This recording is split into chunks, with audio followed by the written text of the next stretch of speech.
बुलढाणा जिल्ह्यात वन विभागाने अवैध लाकूड तस्करी विरोधात मोठी धडक कारवाई करत एकाच वेळी तब्बल 8 सॉमिलवर छापेमारी केली आहे। या कारवाईमुळे जिल्ह्यातील लाकूड माफियामध्ये मोठी खळबळ उडाली आहे।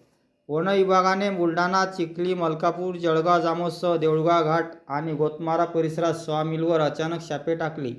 या कारवाई दरम्यान तब्बल 800 घनमीटरपेक्षा अधिक संशयित अवैध लाकूड जप्त करण्यात आले आहे। जप्त करण्यात आलेल्या मुद्देमालाची किंमत 50 लाख रुपयांपेक्षा अधिक असल्याचा प्राथमिक अंदाज व्यक्त करण्यात आला आहे। विशेष म्हणजे नव्याने रुजू झालेले उपवनरक्षक जमीर शेख स्वतः या कारवाईत सहभागी झाल्याने अवैध लाकूड तस्करांमध्ये धाबे दणाणले आहे।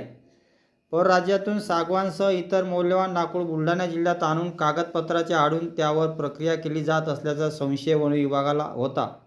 त्याच पार्श्वभूमीवर संयुक्त कारवाई करण्यात आली। या प्रकरणी आतापर्यंत 10 जणांविरोधात गुन्हे दाखल करण्यात आले असून आणखी आरोपी वाढण्याची शक्यता वन विभागाने व्यक्त केली आहे। बुलढाणा जिल्ह्यातील वन विभागाच्या त्या मोठ्या कारवाईमुळे आता संपूर्ण राज्याचे लक्ष लागले आहे। अशाच ताज्या आणि विश्वासार्ह बातम्यांसाठी चॅनलला सबस्क्राईब करा।